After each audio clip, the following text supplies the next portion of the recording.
संतप्त मानस शांत हूँ, जिनके गुणों के गान में मौन महान जिन विचरे हूँ। 104वीं गाथा चल रही थी, उसे समाप्त ही हो गई थी, फिर भी 202 पेज पर समय सार अनुशीलन में उसका निष्कर्ष दिया हुआ है, उसे अपन पढ़ते हैं। तीसरे पैरे में इस टीका में इस बात पर जोर दिया गया है कि सामान्य ज्ञान मति ज्ञानादि भेदों रूप परिणमित होने पर भी उनके द्वारा भेद को प्राप्त नहीं होता। अभेद अखंड सामान्य ही रहता है और उक्त सामान्य ज्ञान रूप निज भगवान आत्मा के आश्रय से निज पद की प्राप्ति होती है। तो कितनी कितनी बातें हैं। निज पद की प्राप्ति होती है, भ्रांति का नाश होता है, राग द्वेष मोह का अभाव होता है, आश्रव बंध रुकते हैं, संबर निर्जरा होकर साक्षात मोक्ष की प्राप्ति होती है। इस प्रकार यहाँ स्पष्ट किया गया है कि सामान्य ज्ञान रूप आत्मा के आश्रय से इतना लाभ प्राप्त होता है। यद्यपि यह भगवान मोक्ष स्वरूप ही है, तथापि पर्याय में मुक्ति प्राप्त होने के कारण यहाँ मोक्ष के साथ साक्षात विशेषण का उपयोग किया गया है। देखो, मति ज्ञानादि के भेदों का सर्वथा निषेध नहीं किया। इन भेदों रूप परिणमित होता है, लेकिन इन भेदों रूप परिणमित होने से वो अपने सामान्य पने को नहीं खोता। सामान्य पने को नहीं खोता माने जो उसका सामान्य स्वभाव है ज्ञान मात्र, वो कायम रहता है।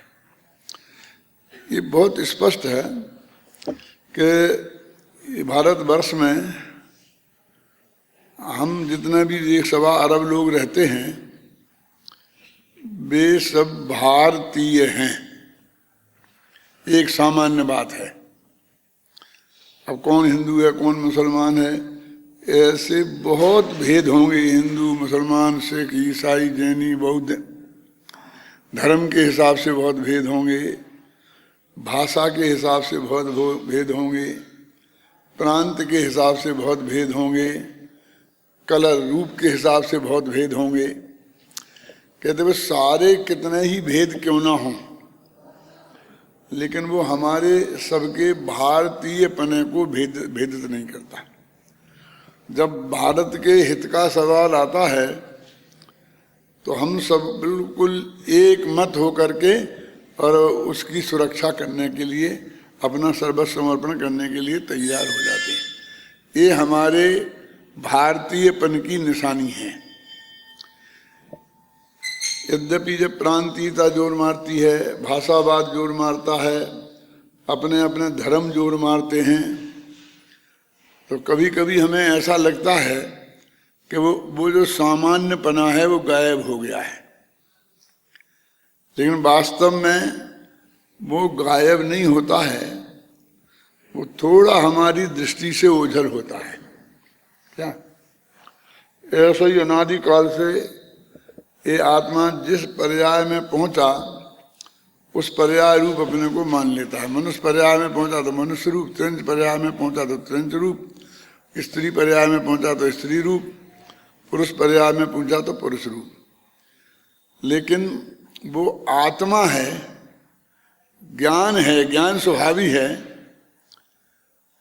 वो इस बात को कभी भूलता नहीं है, भूलना नहीं चाहिए। वो भूल जाए तो भी वो सामान्यपना ज्ञान स्वभाव कभी उसमें से जाएगा नहीं, वो तो उसमें रहने ही वाला है। उसकी जो प्रकट होने की और नहीं प्रकट होने की बात हम करते हैं, वो तो हमारी पर्याय में वो जानने में आया और नहीं जानने में आया, इसकी बात है। पूज्य गुरुदेव जी के सुबह जो प्रवचन चलते हैं करीब 5, सवा 5 बजे, उसमें इस बात पे बहुत जोर दिया था उनने कि इससे क्या होता है, वो जो उसका सामान्यपना कहीं भेदों से भेदा नहीं जाता। इस डर के मारे कि हम भेद करेंगे तो उसके टुकड़े हो जाएंगे, हमें भेदों के विस्तार में जाकर समझने से इनकार नहीं करना चाहिए, इस डर से।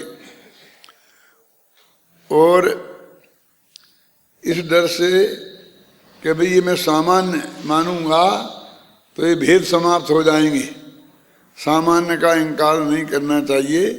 दोनों स्थितियां बिल्कुल अपनी जगह पे कायम रहती हैं, उससे कोई फर्क नहीं पड़ता कि त्रिकाली ध्रुव प्रकट हुआ ऐसा शब्द आया होगा गुरुदेव श्री जो गाथा चला रहे थे उस गाथा में, तो वो बार बार कहे थे वो कहाँ प्रकट हुआ, वो तो अप्रकट ही है। वो कब अप्रकट था, उसमें तो कुछ होता ही नहीं नया, वो तो अनादि से जैसा है वैसा ही है। वो तो तेरी ज्ञान पर्याय में नहीं आया था तो तुम अप्रकट कहता था, और तेरी ज्ञान पर्याय में आ गया तो तुम उसे प्रकट कहता है। सूरज का उदाहरण मैंने कल दिया था कि सूरज है आकाश में, अपन है यहाँ और बीच में है बादल। बादल अपन से नजदीक हैं, सूरज से दूर हैं। लेकिन मैं पूछता हूं कि बादल ने अपन को ढका है कि सूरज को ढका है? अपन तो कोई सूरज की तरफ जा ही नहीं रहे थे, जो बादलों ने हमें रोक लिया। सूरज की किरणें हमारी तरफ आ रही थी, क्यों? तो उसने अवरोध किया है तो सूरज के रास्ते में किया है। हमें समझे ना? लेकिन नहीं, हम तो मैंने सूरज की किरणें इधर को आ रही थी ना, अब वो हमारे पास आ रही थी और हमें नहीं दिखाई दे रही हैं। तो सूरज तो जैसे बिल्कुल खुला हुआ है, लाखों करोड़ों मील तक, मतलब अमेरिका में भी उस वक्त खुला ही है ना। सिर्फ हमारे हिसाब से हमारी इतनी सी अपेक्षा है कि वो हमें नहीं दिख रहा, इसलिए हमने सूरज को ही ढका हुआ मान लिया। ढका हुआ तो वो हमारा ज्ञान है।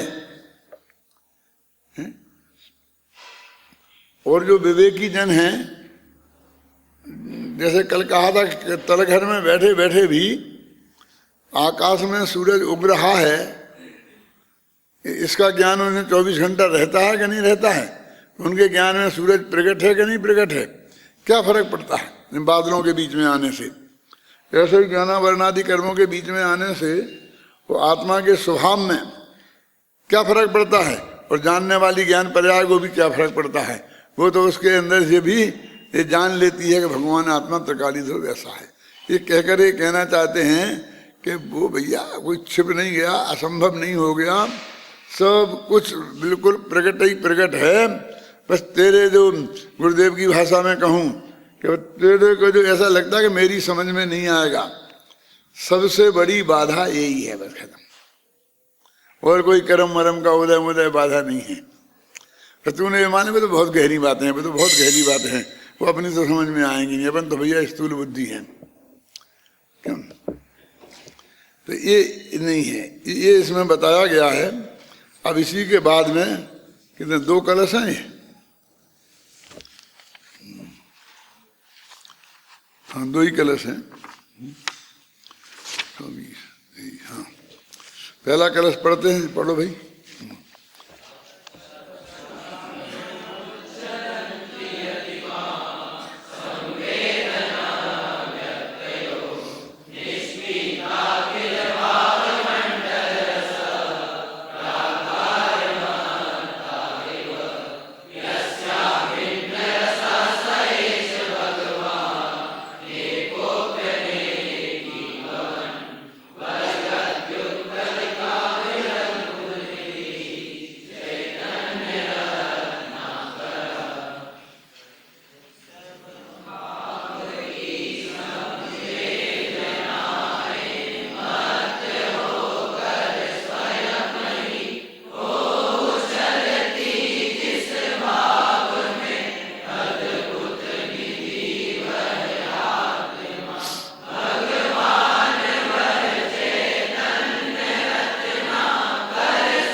कोई सामान्य और विशेष की बात है। यहाँ सामान्य और विशेष को एकाकार और अनेकाकार के रूप में कहा है। ये तो आप लोगों को ध्यान होगा कि सामान्य और विशेष होते हैं द्रव्य की अपेक्षा, भेद और अभेद होते हैं क्षेत्र की अपेक्षा, और नित्य और अनित्य होता है काल की अपेक्षा, और एक और अनेक होता है गुण की भाव की अपेक्षा, माने गुण की अपेक्षा, पर्याय की अपेक्षा। यहाँ भगवान आत्मा को समुद्र की उपमा देकर समझाया गया है और उसका नाम जानबूझकर रत्ना कर दिया है। समुद्र के तो हजारों नाम हैं, है ना, समुद्र के तो हजारों नाम हैं, लेकिन उसका नाम यहाँ रत्ना कर दिया है, रत्नों का घर, है ना। सन 71 में जब वो बांग्लादेश बना था ना, टूट के झगड़ा हुआ था, उसके बाद ठीक 1 महीना पहले सागर में एक शिविर था और खेमचंद भाई, मैं, बाबू भाई, युगल जी, सब लोग गए थे और वहाँ सब के प्रवचन होते थे बड़े खुले बाजार में। वहाँ कटरा बाजार कहलाता है, जहाँ राजनीतिक सभाएं होती हैं, जहाँ नेहरू जी आए, कोई भी बड़ा नेता आए तो वहाँ सभा होती है, इतने बड़े मैदान में खुले।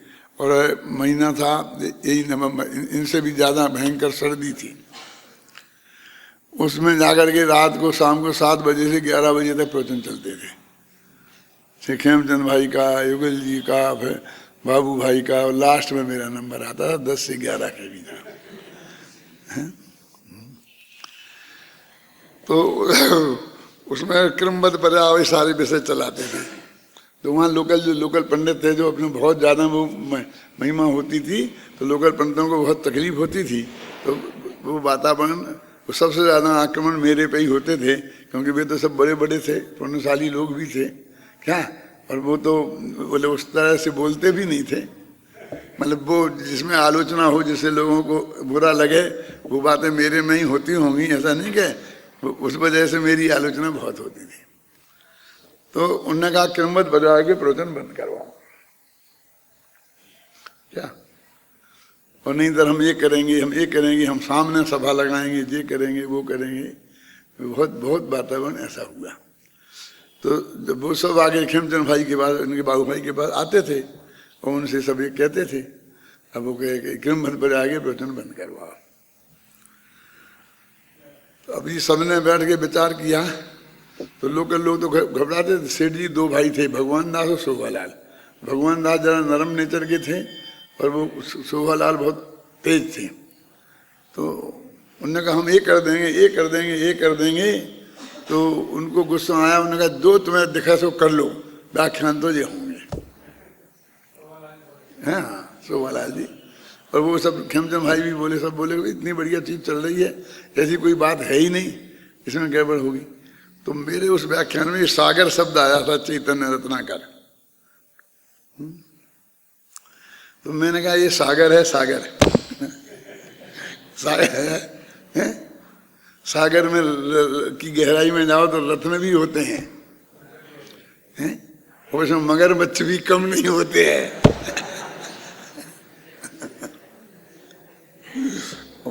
और वे उपद्रव भी बहुत करते हैं, लेकिन रत्नों की उपलब्धि करनी हो तो उन उपद्रवों की परवाह किए बिना पार करके और सागर की गहराई में जाना पड़ेगा, ऐसा मैंने कहा। क्या तो इतना हल्ला हुआ कि हमें मगरमच्छ कहा, हमें मगरमच्छ कहा। इसे किसी को मगरमच्छ कहने की बात तो थी नहीं, आप समझ गए ना। तो मैं इसलिए याद कर रहा हूँ कि यहाँ पर चैतन्य रत्नाकर, भगवान आत्मा को रत्नाकर कहा, लेकिन रत्नों का आकर होने की वजह से। अब इसमें भी उन्होंने वीर रस का परिपाक किया। देखो जो अच्छा अच्छा, ये अच्छा अच्छा क्या है जी? अच्छा बस अच्छा ही है, वो तो हिंदी का शब्द है, ये संस्कृत में कहाँ से आ गया? अच्छा अच्छा है ना, एकदम बढ़िया। 2 दफे अच्छा अच्छा है, निर्मल पर्यायों के अर्थ में है। अच्छा अच्छा समुच्छलंती यदिमा संवेदना व्यक्तयो। जिस चैतन्य रत्नाकर में अच्छी अच्छी माने अत्यंत निर्मल पर्याय उछलती हैं, है ना, जैसे अपन ने अनुवाद में लिखा ना, सब भाव की संवेदनाएं मत होकर स्वयं ही हो उछलती जिस भाव में अद्भुत निधि वो है आत्मा। वो आत्मा अद्भुत निधि है जिसमें ये संवेदनाएं उछलती हों, ऐसा वो जिसमें निर्मल निर्मल संवेदन व्यक्तियां अर्थात ज्ञान पर्यायें समस्त पदार्थों के समूह रूपी रस को पी लेने से मानो मदोन्मत्त हुई हैं। एक केवल ज्ञान क्या हो गया, इसने सारे लोकालोक को जान लिया, मैंने सारी दुनिया को पी बैठा, है ना।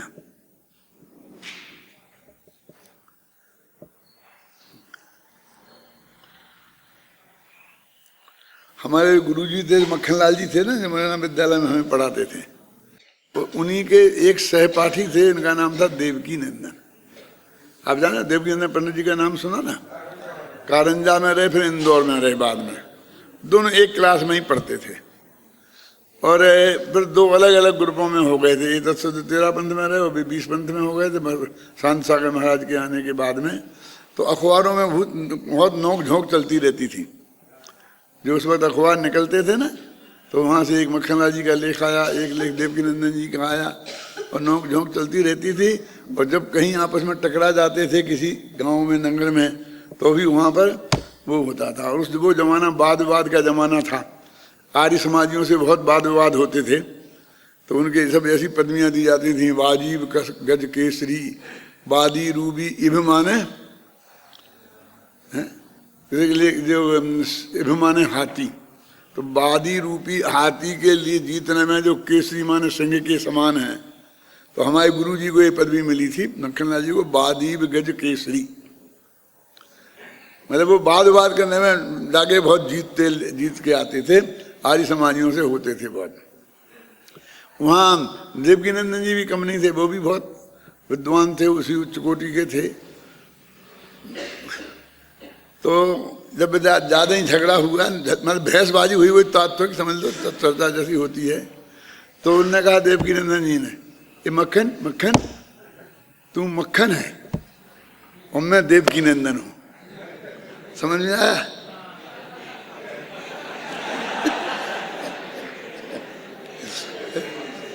ऐसे ही चाट जाऊंगा, पता ही नहीं चलेगा कहाँ है।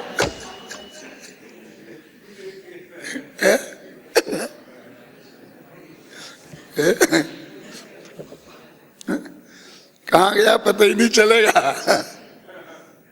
ज्यादा गड़बड़ मत कर। अब यहाँ भी वो वीर रस का परिपाक कर रहे हैं कि वो ज्ञान की तरंगों ने लोकालोक को पी लिया है ना।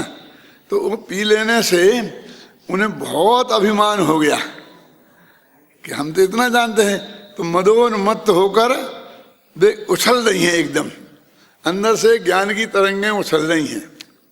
कहाँ से? अंदर में जो शांत चैतन्य रत्नाकर भगवान आत्मा पड़ा हुआ है, ज्ञान का समुद्र दरिया, वे जो ऊपर ऊपर जो वे लहरें उछलती हैं ना, वे उस समुद्र की ही हैं और समुद्र के ही बल पे उछलती हैं, ऐसा है ना। तो ये कहते देखो, जिसकी निर्मल से भी निर्मल संवेदन व्यक्तियां, संवेदन तो समझते ना, अनुभव करने वाली, उसको फीलिंग करने वाली, अर्थात ज्ञान पर्याय समस्त पदार्थों के समूह रूपी रस को, मैंने सारे पदार्थों को जान लिया है, पी लेने से मानो मदोन्मत्त होती हुई, अर्थात वो अपने आप उछलती हैं, जैसे दरिया उछलता है ना, ऐसी पर्यायें उछलती हैं। कहते नया नया केवल ज्ञान, नया नया केवल ज्ञान, नया नया केवल ज्ञान पैदा होता है ना, वह यह अद्भुत निधि वाला, माने कौन? जिस भगवान आत्मा में, जिस समुद्र में, तो ज्ञान रूपी समुद्र में वे संवेदनाएं रूपी लहरें मदोन्मत्त होकर के उछलती हैं, इतनी इतनी मदोन्मत्त होती हैं कि नावों को उलट देती हैं, बहुत ज्यादा तेज आवे तो किनारों को काट देती हैं, है ना। ऐसी ज्ञान रूपी तरंगों से अभिन्न भगवान चैतन्य रत्नाकर आत्मा एक होने पर भी अनेक होता हुआ ज्ञान पर्याय रूपी तरंगों के द्वारा उछलता है, दोलायमान होता है। कहने का मतलब वो कि इससे वो तरंगों में उछल रहा है, उससे उसकी एकता खंडित नहीं हो गई, और वो तो एक ही है। और पर्याय माने ऊपर ऊपर, ऊपर कोई वैसे ऊपर नहीं होती है, ऐसी पर्याय ऊपर ऊपर ऐसी होती हो ऐसा नहीं है, वो तो हर प्रदेश में होती है, फिर भी क्षणवर्ती है ना, इसलिए उसे ऊपर ऊपर बोलते हैं। लेकिन अंदर में वो चैतन्य निधि रत्नाकर है, वो एकदम अगाध शांत पड़ा हुआ है। तो कहते वो शांत अगाध एकदम ठंडा वो जो पड़ा हुआ है, उसके आश्रय से धर्म होता है। देखो समुद्र में बहुत गहरा होता है समुद्र, तो आप जानते ही हैं, और ऊपर सूरज की गर्मी से पानी तप जाता है, तो ऊपर का पानी खोलने जैसी पोजीशन में हो जाता है, जेठ की दोपहरी हो तो एकदम गर्म। लेकिन वो ऐसी परत होती है 1-8 फुट की, जिसमें वो गर्म रहता है, और अंदर फिर जितना पानी पड़ा है वो एकदम ठंडा बर्फ जैसा रहता है। वो ऊपर ऊपर गर्म हो जाता है, फिर यहाँ वहाँ की धूल मिट्टी उड़ती है, वृक्षों के पत्ते उड़ते हैं, तो वे सब जाकर के ऊपर ऊपर की जो लेयर है ना 2-4 फीट की, उसमें वो गंदगी रहती है।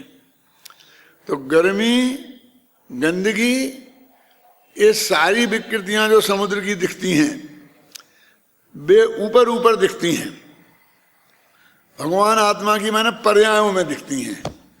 लेकिन वो समुद्र ऊपर से दिखता वो है, लेकिन समुद्र वो ही नहीं है, वो भी समुद्र है, लेकिन जो अंदर दल पड़ा है कई किलोमीटर गहरा, वो एकदम स्वच्छ, निर्मल और शांत। हवाएं चलती हैं ना, इससे वो लहरें बहुत उछलती हैं ना, लेकिन अंदर में वो दरिया उछलता नहीं है। शांत, शीतल और निर्मल, 3 बातें हो गई ना। उसके बदले में ऊपर ऊपर क्या है? मेला, अशांत मन उछल रहा है ना, और गर्म। चैतन्य रत्नाकर का उदाहरण देकर के वो कहते हैं कि ऐसा जो भगवान आत्मा है वो तुम अंदर में है, और उससे ऊपर ऊपर जो तेरे को एकता टूटी हुई लगती है, वो एकता टूटी नहीं है, अंदर से वो सामान्य एक अभेद नित्य पड़ा हुआ है, वो असली दरिया वो है, और उसके आश्रय से ये सब कुछ तेरा धर्म की प्राप्ति होगी। देखो कैसी विचित्र स्थिति है, दरिया का पानी खारा होता है, सब जानते हैं ना, यानी सारे देश में पानी की कमी, और क्या है समुद्र तो भरा पड़ा है पानियों की, पानी की कमी कैसे हो जाएगी? दुबई में है, ऐसे कई जगह है, यहाँ से बोतलें भर भर के जाती हैं पानी, वे तेल बेचते हैं और पानी खरीदते हैं, और जितना तुम्हें तेल महंगा लग रहा है ना, उस भाव उन्हें पानी मिलता है। तो कितना क्या भाव होगा लीटर? 70 रुपये लीटर। 70 रुपये की एक बोतल मिलती है पानी पीने की, जैसे अपन को 14-15 रुपये में मिल जाती है ना बिस्लरी की। क्या वो पानी सब यहीं से जाता है? वहाँ का पानी तो पीने लायक है ही नहीं, क्यों जमीन को खोदो तो तेल निकलता है, तेल पिए क्या? कि दरिया है तो सब खारा है, तो खारा को दरिया को वो मीठा पानी बनाने के लिए यदि वो उसका प्रोसीजर करते हैं तो वो भी बहुत महंगा पड़ता है, उससे उनको यहाँ से खरीदना सस्ता लगता है, पड़ता है,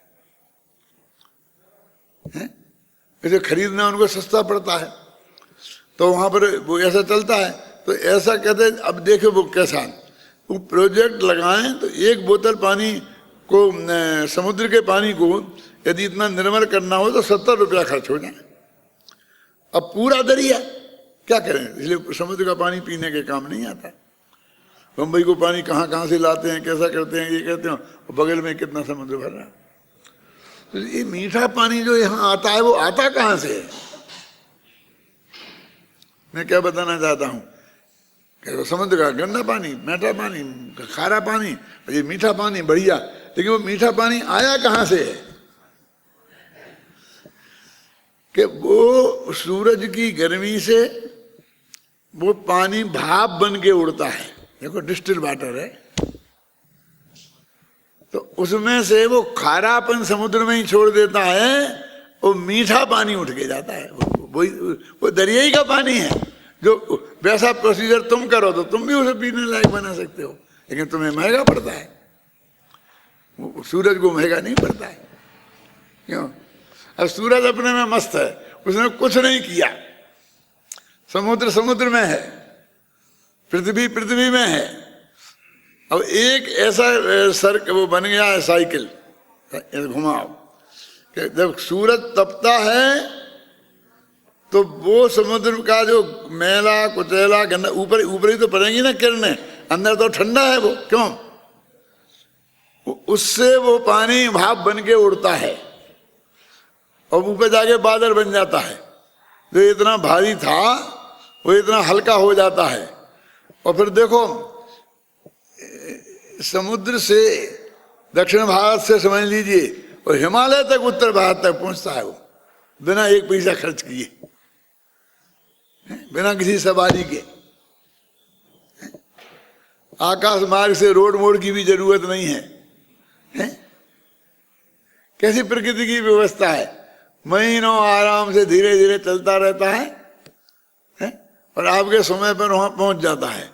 और वहां पर पहुंचते जो सूरज की गर्मी से जो उठा था ना, तो वो कितना गर्म हो गया होगा, तब भाप बनी जब तो उठा, और वहां जाकर बर्फ बन जाता है हिमालय पे जाकर। कैसा ठंडा हो जाता है बोलिए। यानी तो गर्म पानी मीठा, गंदा पानी निर्मल, तीनों ही गुण बता रहा ना, अपनी बात चल रही ना। गंदा पानी निर्मल, खारा पानी मीठा और गर्म पानी ठंडा, ये तीनों होकर के वहां पर वो बर्फ में बदल जाता है। और फिर वहां से वो नदियों के माध्यम से बहता है धीरे धीरे धीरे धीरे, तो जाकर के सारे हिंदुस्तान, सारे देश, सब देशों को, पृथ्वी को हरी भरी करता हुआ सब में फैल करके बहता रहता है, तो उसी समुद्र में चला जाता है। एक ऐसी विचित्र प्रक्रिया है जो प्रकृति की ऑटोमेटिक प्रक्रिया से ये निरंतर सारी चीज चल रही है। अब आप देखिए, विश्व में घूम के आइए, सारी दुनिया में उत्तर की तरफ ऊंचाई है और दक्षिण की तरफ नीचाई है। समुद्र दक्षिण की तरफ है हमेशा, चाहे अमेरिका में भी हो, चाहे इंग्लैंड में हो, चाहे हिंदुस्तान में हो, चाहे बिल्कुल 36 का आंकड़ा है ना, एकदम जब यहाँ सूरज उगता है तब वहाँ अस्त होता है बिल्कुल। फिर भी वहाँ उत्तर में है और पूरा दक्षिण में समुद्र है, उत्तर में पहाड़ियाँ हैं हिमालय जैसी, हर जगह। अमेरिका में अलास्का उत्तर में है और दक्षिण में सब समुद्र है। अब वो उत्तर एकदम ठंडा और दक्षिण एकदम गर्म। जहाँ समुद्रों पानी है वो एकदम गर्म, यदि गर्म नहीं हो तो उठे कैसे पानी। देखिए यहाँ हिमालय, यहाँ से जाओ उतरते वहाँ एकदम ऊपर चले जाओ हिमालय की तरफ ठंडक, वहाँ अलास्का में चल जाओ तो जम जाओ, ऐसे हालत हो जाए, ऐसी हालत है। और नीचे नीचे आओ तो इधर गर्मी। उसी से तो साइकिल घूमता है ना। और देखो कि उत्तर के लोग गोरे भूरे, तगड़े, लंबे चौड़े, मस्त पंजाबी जैसे है ना इधर, और ज्यों ज्यों इधर को चले जाओ तो फिर काले के लूटे आएंगे। काश्मीरी एकदम गोरे भूरे देखो है क्या नहीं? मद्रास तरफ से जाओ तो मद्रासी तो लोगों को देखो कैसे होते, कद भी छोटा, शरीर भी छोटा और काला। ऐसे सारे विश्व में है ऐसा दुष्चक्र। चैतन्य रत्नाकर का उन्होंने इसलिए उदाहरण दिया, क्यों कि वो अंदर से इतना है, ऊपर ऐसा खोलता है तो उसके परिणाम में ये निकलता है। तो अब अपने पढ़ लिया था ना भोजन, एक दफे कलश फिर पढ़ें तो आपको ख्याल में आएगा। सब भाव पीसम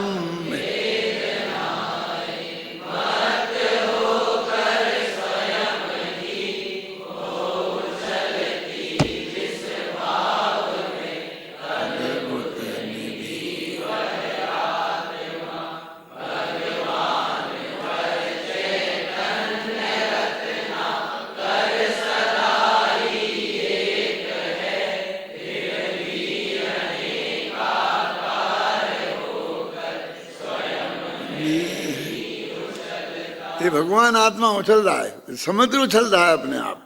समुद्र अंदर में शांत पड़ा है, बाहर से उछल रहा है, तप रहा है, उसका भी परिणाम अच्छा ही है।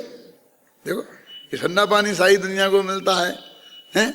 हिमालय में बर्फ जम जाता है, अब क्यों ना जमे और सीधे ही पानी की पानी रहे तो क्यों, तो अच्छा रहेगा ना फिर। अरे वो पानी फटाफट बह के फिर समुद्र में पहुंच जाएगा, उसको तो साल भर तक बहना है।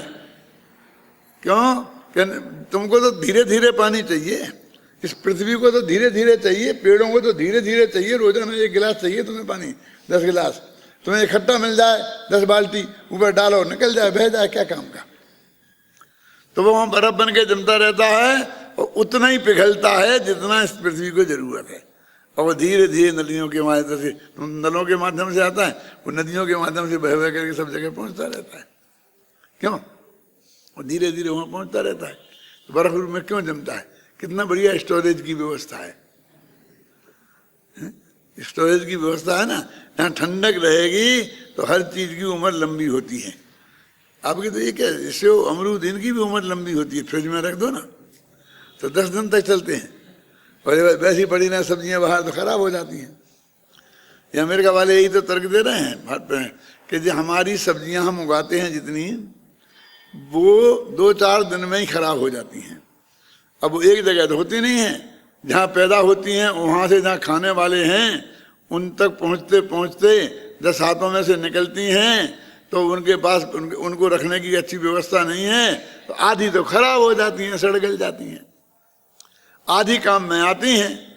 अमेरिका वाले आएंगे तो बड़े बड़े स्टोर बनाएंगे, क्या बिल्कुल एयर कंडीशन ऐसे कि तुम वहाँ खड़े नहीं रह सकते, इतना ठंडा होता है उनका। वो ये अपना फ्रिज के अंदर जैसा होता है, ऐसे उन्होंने 1-1 लाख लीटर दूध बन जाए इतने बड़े फ्रिज बना रखे हैं। वो बनाएंगे तो आपकी बर्बाद होती सब्जियों को बचाएंगे, बर्बाद होते हुए अनाजों को बचाएंगे। तो वो कहते हैं जब देश में से बचेगी संपत्ति तो वो आपके बचेगी तो सबको काम आएगी, मेहनत होगी। क्यों? ये तर्क है। क्या अपन क्यों नहीं बना पाते? हर साल आता है, इतने गेहूं जल गए, इतने गेहूं सड़ गए, इतना फलाना हो गया। हम क्या हमारे पास स्टोर नहीं है? देखो हम गेहूं पैदा कर लेते हैं तो उन्हें रखने की जगह नहीं है हमारे पास जिसमें वे सुरक्षित रहें। वो चूहों से नहीं बचा सकते हैं हम, अभी छोटे छोटे कीड़ों से भी बचा लेंगे। चूहे तो वहां घुस ही नहीं सकते हैं, घुस जाएंगे तो 2 घंटे में मर जाएंगे।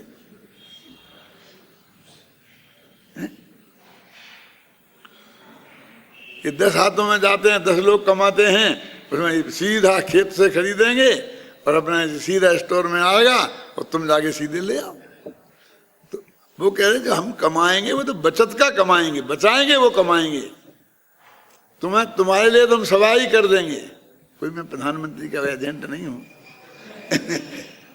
मैं तो सिर्फ बता रहा हूं कि भाई लाभ कहां से होगा, कि लाभ यहां से होगा। सब चीज सब जगह पहुंचेगी, सुरक्षित रहेगी। हम इकट्ठा तो नहीं पानी को वापर सकते, तो समुद्र वहां पर जो बर्फ है वो धीरे धीरे पिघल के आएगा ना। तो ऐसे ही हमारी जो खाद्य सामग्री है उसे हम धीरे धीरे खा सकते हैं, एक ही दिन में तो सब नहीं खा सकते। क्यों? नींबू आपको सिर्फ नींबू के सीजन में मिलेगा, 8-10 दिन 15 दिन खा लो नींबू, नहीं खा। नहीं नींबू का रस निकाल के बोतलों में बंद करके उस फ्रिज में उसमें रखेंगे, 12 महीना नींबू खाना, हर चीज 12 महीना खाना। कुछ का जूस बना के रखेंगे, किसी का ये बना के रखेंगे, कुछ ऐसे बना के रखेंगे, मतलब उसको प्रिजर्व करेंगे, बहुत दिनों तक उसको खड़ा रखेंगे। बेचारे गरीब किसान क्या समझे इस बात को? ये समझ में नहीं आती है। वो तो कहते दुकानें खत्म हो जाएंगे तो भड़काते हैं जनता, सब जानते हैं ये भारतीय जनता पार्टी भी जानते हैं। इनने खुद ही बनाई थी योजना, पहले लागू नहीं कर पाए, लेकिन अभी जनता वातावरण इसका है, इसलिए उन्होंने वोट लेना है। देखो कैसी प्रकृति की व्यवस्था है। ये भगवान आत्मा में भी ऐसी व्यवस्था है वो चैतन्य रत्नाकर अंदर में शांत शांत पड़ा है, और जो उछलने वाली पर्यायें भी ये उसी की हैं। तो क्या बताया था पीछे कलश में कि इन पर्यायों ने उसके सामान्य को, उसके एकत्व को खंडित नहीं किया। किसने? ये अनेकाकार होकर के भी जिन्होंने एकाकार को खंडित नहीं किया, और वो एकाकार होकर के भी अनेकाकार को पोषण देता है। देखो, फिर भी अनेकाकार होकर स्वयं में ही उछलता, वो कौन? चैतन्य रत्नाकर भगवान आत्मा। ये जो केवल ज्ञानादि पर्याय हैं वो भी उसी की हैं, वो उछलन भी उसकी है, और अंदर में एकत्व, सामान्य, नित्यत्व और अभेदत्व को धारण करने वाला भगवान आत्मा भी तू ही है। इसे कहीं दूसरे की कहीं जाने की जरूरत नहीं है। चले, हो गया ना ये कलश। इसमें वैसे बहुत लिखा है मैंने, इसमें बहुत लिखा है। देखो, सब प्रमाण दिए हैं सबके अलग अलग से।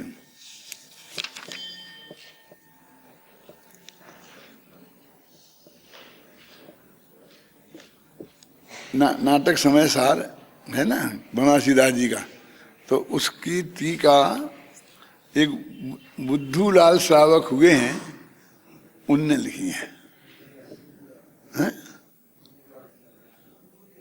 वो तुमने बुद्धि लाल कर दिया है, घबराना नहीं, वो तो बुद्धू लाल ही थे। तो बुद्धू माने कोई बुद्धू नहीं होता है, बुद्धू माने केवल ज्ञानी होता है।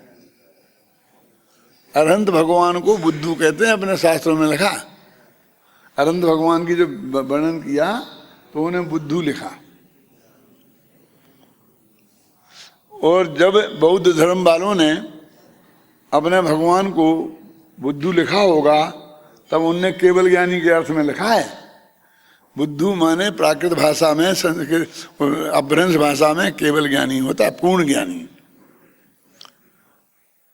अब जे बुद्धू माने मूर्ख कहाँ से हो गया?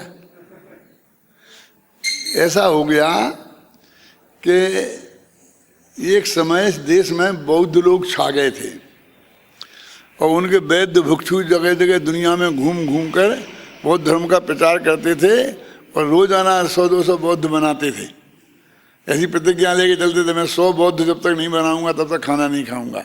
हमारे जैन आचार्यों ने भी ऐसा किया उस समय कभी।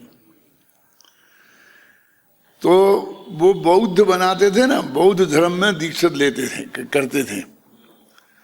तो वो कहते बौद्ध बनाएंगे, तो बुद्धू, आप सुनो, वो तो बौद्ध धर्म में दीक्षित करने का नाम है बुद्धू बनाना। अब जो धर्म, जैसे मान लो कि हिंदू को कोई मुसलमान बनाए, तो हिंदुओं को कितना बुरा लगेगा। तो वो कहते उनके पास मत जाओ, वे तुमको बुद्धू बना लेंगे। तो धीरे धीरे वो बुद्धू के अर्थ में मूर्ख बना लेंगे, ठग लेंगे। ख्याल में आई ना?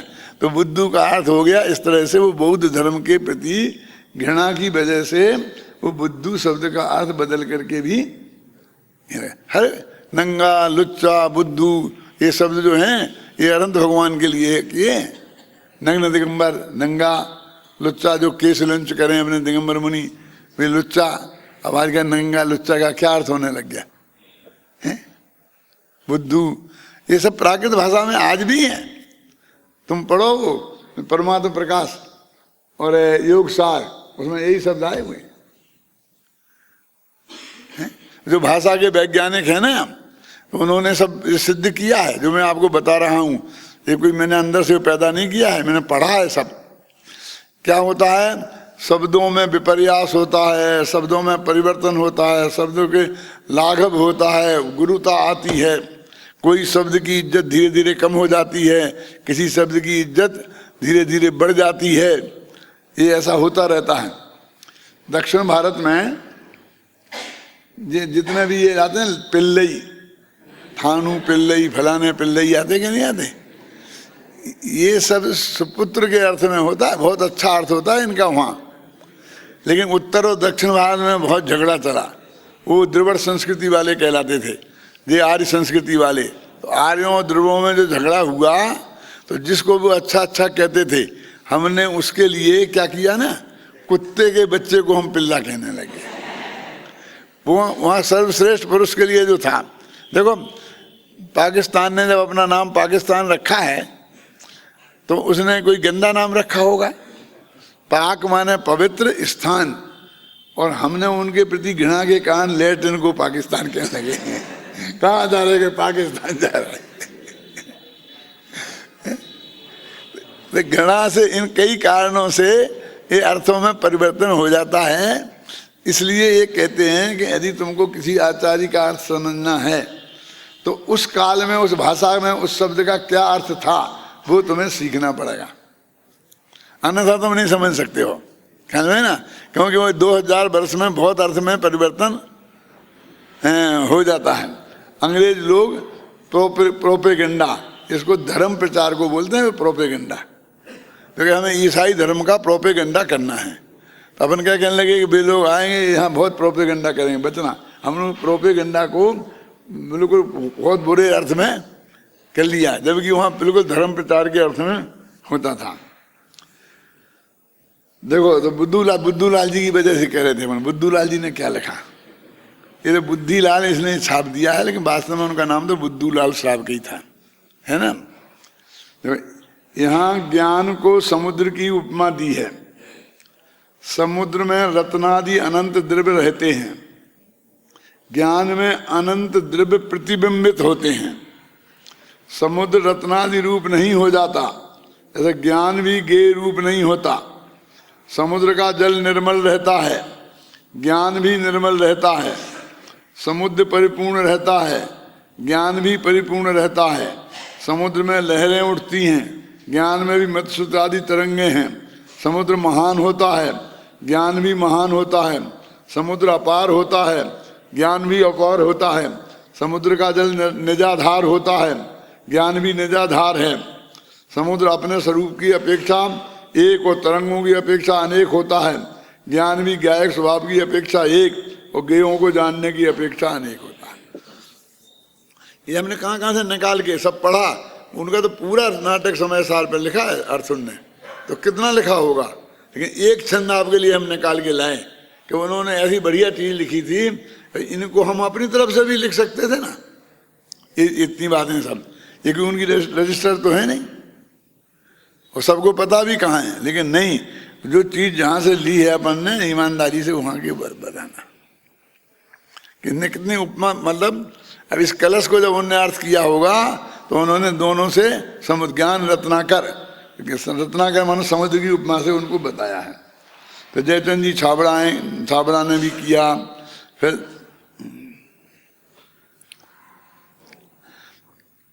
पांडे राजमल जी का देखें अब अपन थोड़ा, क्योंकि बनारसी दास जी उनके ऊपर डिपेंड करते हैं। देखो पेज नंबर 204, तीसरा पैरा।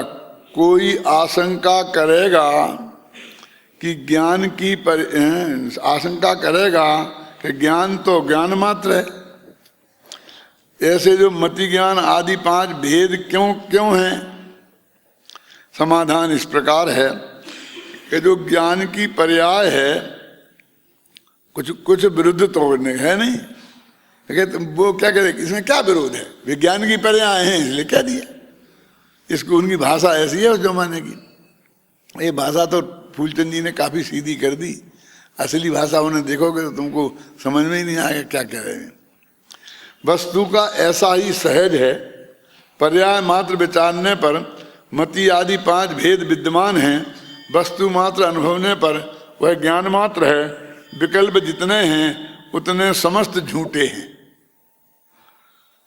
क्योंकि विकल्प कोई वस्तु नहीं है, वस्तु तो ज्ञान मात्र है।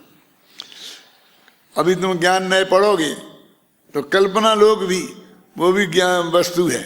ज्ञान का गेहा है, पढ़ा था संजीव गोधा ने, मैंने सब सुना है। ज्ञान न्याय का स्वरूप कितना बढ़िया बताया था। तो ये सारा कल्पना लोक है ना, यहाँ सब कल्पना लोक को झूठा कह रहे हैं। देखो, कोई ऐसा मानेगा कि जितनी ज्ञान की पर्याय है वे समस्त अशुद्ध रूप हैं, सो ऐसा तो है नहीं। कारण कि जिस प्रकार ज्ञान शुद्ध है उसी प्रकार ज्ञान की पर्याय वस्तु का स्वरूप है, इसलिए शुद्ध रूप है, स्वरूप है। परंतु एक विशेष पर्याय मात्र का अवधारण करने पर विकल्प उत्पन्न होता है, अनुभव निर्विकल्प है। इसलिए वस्तु मात्र अनुभवने पर समस्त पर्याय भी ज्ञान मात्र है, इसलिए ज्ञान मात्र अनुभव करने योग्य है। ये उन्होंने लिखा, इसके आधार पर बनारसी दास ने ये छंद लिखा है, पढ़ो।